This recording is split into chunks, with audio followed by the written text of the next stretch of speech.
sure I'm going to share something with you. That might put me in a very negative light, yeah. Relationships are not my forte. See if someone grabbed up my wife or something, completely different ballgame. I'll walk away from it, and this has been like a therapy session.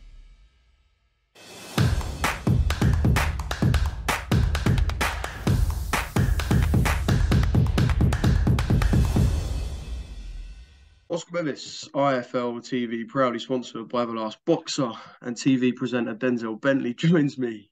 How are you, my man? I'm good, thanks. How are you? I'm good, mate. I'm good. Obviously, look, you was on the broadcast last night for Jake versus Tommy, so a lot to talk about in regards to the fight, the event, etc. Yeah, just first off on the fight itself, what was your kind of take of the whole night? It was a massive event, and I've kind of been saying that all week. Like, to call it a massive fight is a bit misleading, but it was a massive event. The star-studded event, everyone was out there, it was big. The whole social media world is tuned in, the whole boxing world is tuned in. It was massive. Are you one of them people? I mean, you was on the broadcast, I guess, so maybe a bit of a stupid question, but have you ever been one of them people, I'll ask, ever been one of them people who's kind of looked at that side of boxing and gone, you know, I can't get behind it. Was you ever like that? Have you changed your mind, or what's your kind of stance been over the years about that kind of No, scene? it's just, I mean, there's a few, like, there's a lot of them now. Like, you got the Misfits cards, and if I'm not interested, I don't watch it. But KSI's first event, I was there, innit? Obviously, Swams was training in the gym. I went out to support Swams. But it's a mad event. I mean, the level of boxing is obviously poor. It's not great, but there's entertainment in watching two people that don't know how to fight.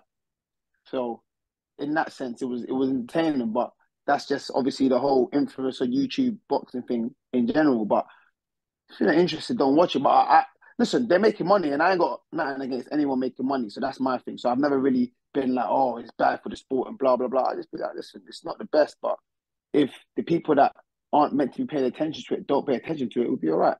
That's for their fans. It's not. They're not trying to take over boxing. That's for their fans. That's entertainment for whatever they do, TikTok, YouTube, whatever it is. That's entertainment for their fans.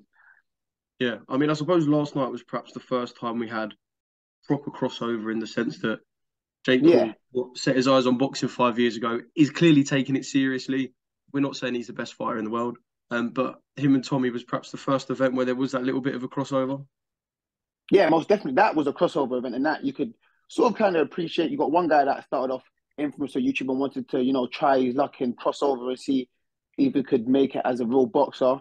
And you got another guy that's a boxer and crossed over to the social media side, influencer side when they went on Love Island, and it's kind of drawn back. So it's kind of like they meet between the middle. Do you know what I mean? So it was good for them. They made a whole load of money, and good to them. But of course, the level of competition wasn't great. The level of fighting wasn't great. Do you know what I mean? But at the end of the day, it was a good event, and people were tuning in to watch it. People were eager to watch it. Exactly, they're obviously doing something right.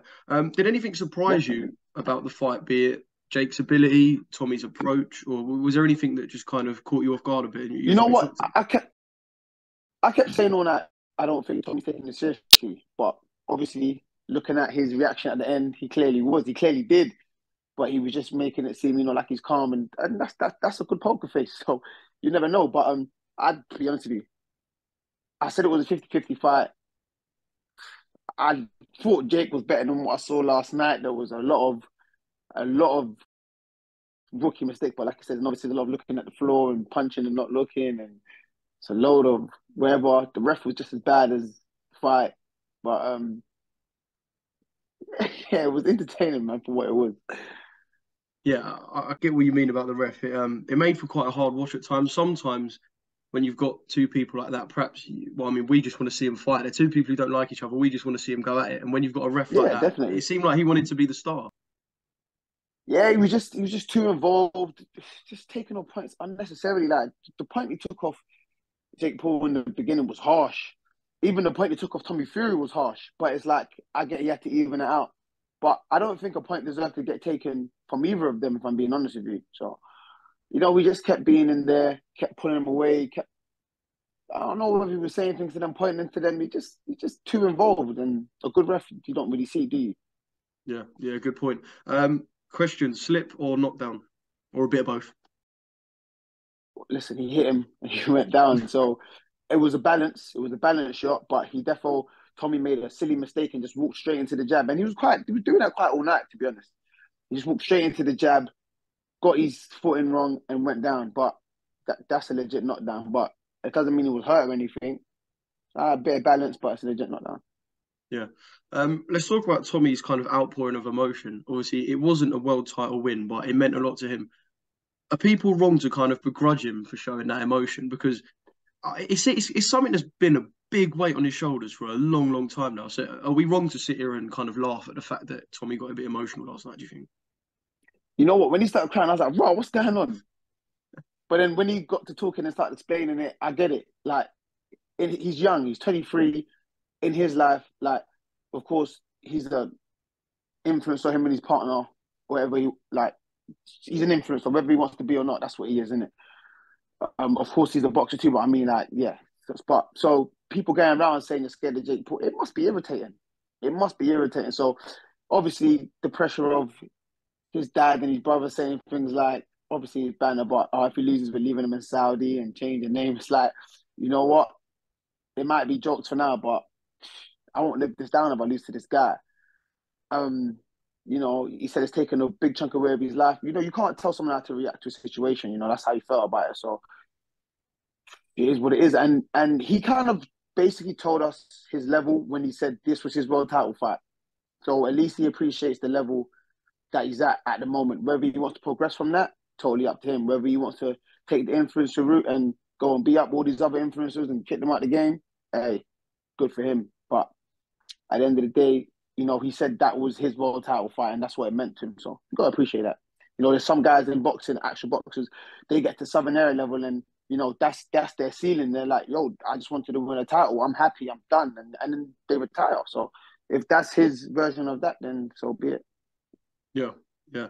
Right. Secrets from the BT Studios. Froch, he was loving it, wasn't he? He was absolutely loving it. He was loving it. I'm sure his mic was on.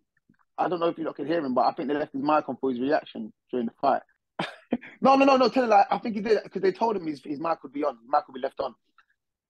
But he was loving it. He was scoring it, and me and Anthony Colley were like, Jake. I think round 3 was Jake Paul's best round. Like the first 2 rounds, it was Tommy. Jake 3 was his best round, and we're like, all right, cool. That one, that's a Jake Paul round, and Froch didn't want to give it. He's like, you know what? I'm only giving it because you guys said. Like, he didn't want to give him any rounds, and rightfully so. He didn't really do much, but his best round was the 3rd, and he got the knockdown in the last. Apart from that, it was all Tommy, really. Do you know what I mean? Obviously, in between the fight, there was little spurts where Jake Paul would throw a jab or he would counter him. But I think when Tommy just started relaxing and he went on the back foot and he just kept moving and flicking his jab about, it was all him, really. But yeah, he was loving it. He was like, this guy's piss poor. Look at him looking at the ground. He's got no technique. He wouldn't live with me, would he? So he's like, oh, what, I give him 1 round, maybe 2 rounds, a round to look at him and then a round to knock him out. And I was just laughing. Like, Froch was loving it. He was loving it. No, I asked him, like, would you actually take it? And he started laughing. He said, yeah, I'll batter him. And I was like, oh, there we go. But of course, he's got to get through Tommy Fury, and he didn't. So now it's just all dead in the water. But I think he was enjoying the back and forth anyway. Like, just, you know what I'm saying, just getting at him on social media and stuff. So probably, yeah, he was enjoying that a bit. But it was good. It was a good vibe in the studio. Who wins that fight, Jake or Cole? Oh, come on, man. I'm sorry, we need to answer that. Like, you give Jake 30 seconds with Cole. Do you know what I mean? Like, and he ain't boxed in, I don't even know how many years. It's like 8 years, 9 years now, maybe. Yeah, that would be first degree, I think. Just a kind of what is next for Tommy. Obviously, you said, look, he kind of, whether he likes it or not, is an influencer. He talked about a British title. We've spoken previously about world titles in the future. Let's just say British title, for example, it wouldn't be next. It'd still have to grow to that. Could you see him wanting to go from the high of Riyadh to fighting on someone's undercard at the Copper Box against another gatekeeper, like against a gatekeeper? Could you see him switching that up? That's the thing, is it's going to be hard. It's going to take a lot of discipline. It's going to take a lot of, it's got to really be what he wants to do. It's got to be his passion. Like, you know what? That was just a whatever fight, a bragging rights fight. And now it's time to get down to the real work, because he's not going to get a quarter of the money he got last night. He's not going to get a quarter of the audience or the attention.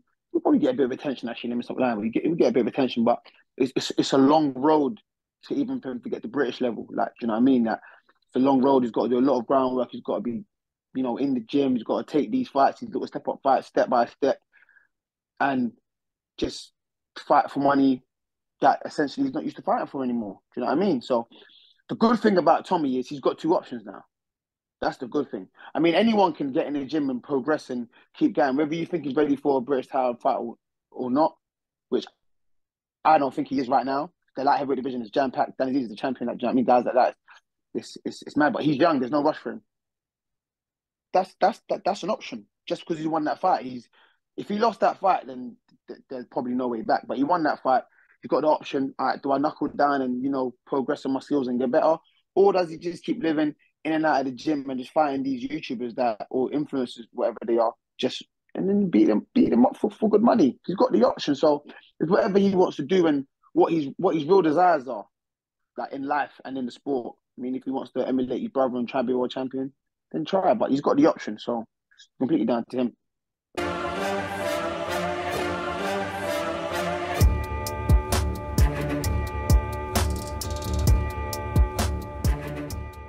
I'm gonna share something with you. That might put me in a very negative light. Yeah. Relationships are not my forte. See if someone grabbed up my wife for saying completely different ballgame. I'll walk away from it, and this has been like a therapy session.